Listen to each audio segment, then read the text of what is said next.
Hey, I'm Hunt, and this is Hunt on LSU, your channel for LSU Fighting Tiger football talk. Enjoy the video. We want you to leave a comment below, hit that like button, and subscribe right below the video. Enjoy. I'm not going to count this as a football Friday, and honestly, I'm probably not going to count next Friday as a football Friday. I don't know how gassed up I can get for Notre Dame and Navy or Vandy and Hawaii. We're going to have to get – it's going to be 2 weeks from now when it's real football Friday. But every Friday, we are going to visit with our guy Preston Guy from TigerBait.com. He joins us now on the Jim's Firearms Hotline. Preston, is this a football Friday? Does preseason football get you going? You're damn right it does. This is absolutely football Friday, and don't keep that heresy to yourself. It's just a one man's opinion. Look, it's subjective. However you want to feel I get to on watch this the scrimmage tomorrow, and I'm fired up for that, man. It's football Friday, my guy. All right, so let's talk about it. Why are you excited to go watch a scrimmage? Do you have your eye on something specific? Yeah, I want to see how it looks when you've got 11 on 11. Does the defense catch up with the offense when they're going at full speed in a game-like situation? We've seen a lot of half line. We've seen a lot of 7-on-7. We've seen a lot of specific goal line situations. I really want to see how it looks when it all comes together, particularly the defense, which, everybody's been talking about how far the defense has been behind the offense all fall camp. I have a sneaky feeling that once that defensive line gets going, it'll even out a bit because you're not going to have all day. The defensive line should be the strongest unit of this defense. I got asked a couple times last night at an event that I was emceeing about how far ahead of the defense is the offense, and there have been kind of conflicting reports because you can kind of cherry pick from practice what you want. But would you characterize the offense as significantly ahead of the defense for the first 3 weeks? I would say it's a good step ahead. I don't want to say the defense has looked just like air against them out there, but you can definitely tell the offense has more experience and a lot more guys out there, whereas the defense is running a few guys out. I will say it's a bump up, but significant. I won't be hesitant to say that. The secondary, where's your confidence level with that group?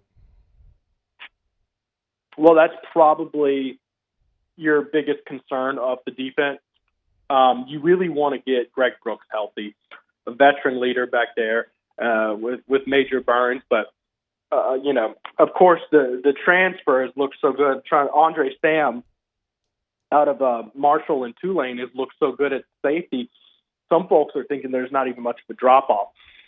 Where it really gets slightly rocky is the corner position. Of course, we all know about what's going on with Denver Harris.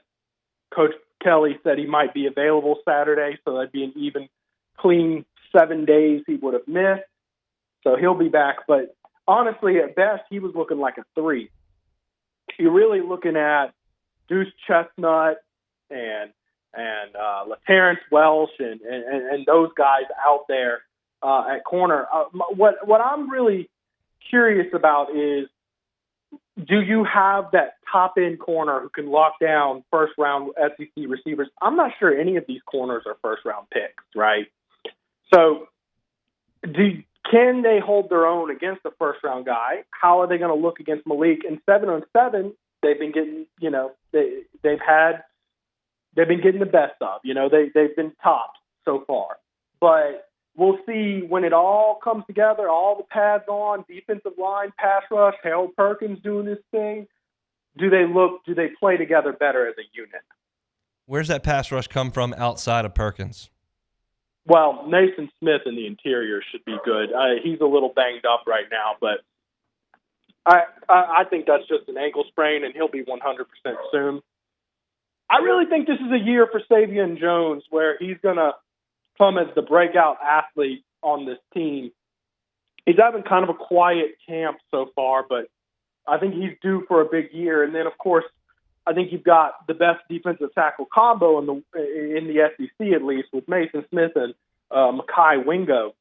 So you've got a defensive line that should get some pressure, and hopefully Omar Speight can hold his own on a blitz or two every here and there. I was thinking about the pass rush like last week at one point, and I was going, we don't see a lot of live where they are going to rush the passer. It's a small percentage of what we get to see at practice, but I'm not even that concerned if I don't see a major pass rush because of the 2 tackles that they're rushing against. Is that am I on the right track there? Well, you got 2 really good tackles, but you're going to have to rush on this team. You're going to have to rush against. You're going to have to blitz and get creative, get some consistent pressure. That is something, but the thing is, you can't really use that as an excuse. You play in the SEC. You're going to play some really good offensive tackles throughout the year. You're going to have to go to Tuscaloosa and play Florida State. So I tend to look at that as it doesn't matter if he's an All-American. You're going to play All-Americans this year, and you still got to get a pass rush. As far as wide receiver goes, if I would go Neighbors, Lacey, Thomas, and I think Anderson's moved into that discussion. Tell me if you disagree. Does anybody beyond that make a big impact on this team? I think I talked about this on my show Monday night, in fact. I think after Anderson, there is a drop-off, right? And guys are going to be vying for that 5th position. And I think Aaron Anderson is so good that he's going to be the 3rd receiver situationally. I think him and Lacey will rotate out situationally, maybe even Brian Thomas, because Aaron Anderson's just such a different athlete. He's more of a slot receiver, underneath passing, take it and make a guy miss type stuff. But I'd say the next guy is Chris Hilton, who is having a really good camp, particularly when he runs with Garrett Nussmeier. He looks like the best deep threat on this team. So keep an eye out for Chris Hilton. Maybe he could come in for some deep balls. I think next year the Nussmeier-Hilton connection is going to be something special. Preston Guy, TigerBait.com, our guest each and every Friday at 1:15. As far as running back goes, I know that there have been some bumps and bruises here and there, but where do you see that competition, if you want to call it that? Well, competition, yeah, like you said, calling it a competition might not be, because it doesn't really matter who ultimately wins that competition. I think they're going to spread the ball out. And Brian Kelly always gives 4 guys carries. We might see 5 or 6 guys get carried. Then it might come down to who's healthiest and who's got the most experience. He said in his press conference the other day that they're all real close, but he's going to lean on experience. So reading between the lines, what that tells me is Trey Holly and Caleb Jackson are probably looking at a red shirt this year.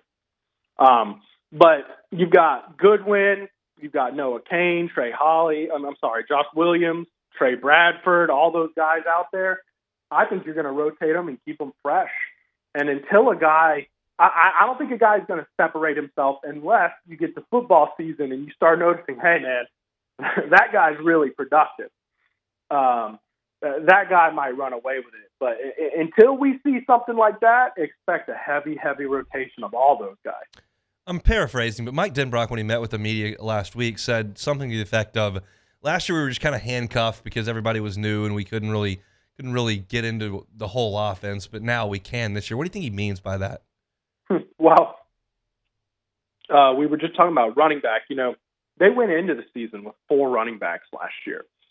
And like I said, Brian Kelly likes to use at least 4 running backs. Well, one guy gets hurt, and then all of a sudden your rotation's messed up. They were down to 2 running backs at times last year. Then you look at tight end, which is a pivotal part of the offense. They like to use multi-tight end sets, and the only tight end they could trust last year was Mason Taylor. They were not high on Cole Taylor, particularly as a blocker. This year, you brought in 4 new tight ends, including the grad transfer Connor Gilbreth. But I would be looking at Kamorian Pimpton. He's an absolute freak of nature, man. I mean, he is big. He is, every bit of 6'6", 242. So right now, I'd say he's the favorite, but Mac Markway right there with him. Mac Markway a little more developed as a blocker, although Kamorian Pimpton came in and he's actually impressed as a blocker. He has been a better blocker than he was expected to be in camp.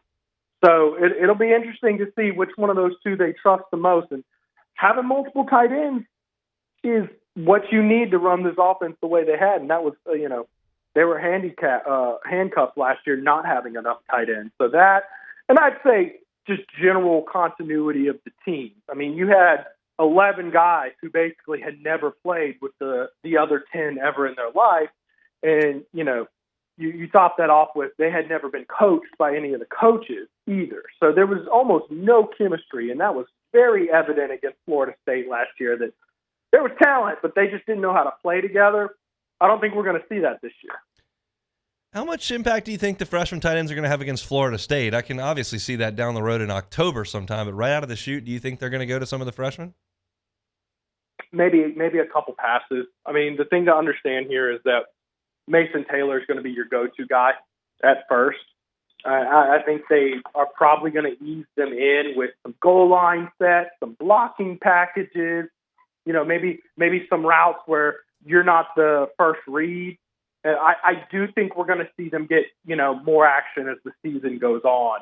We'll see them block.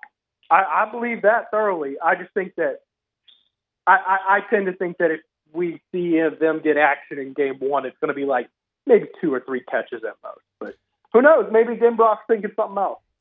Preston, I appreciate you jumping on. Enjoy the rest of your football Friday, and certainly enjoy the football tomorrow inside Tiger Stadium. We appreciate it.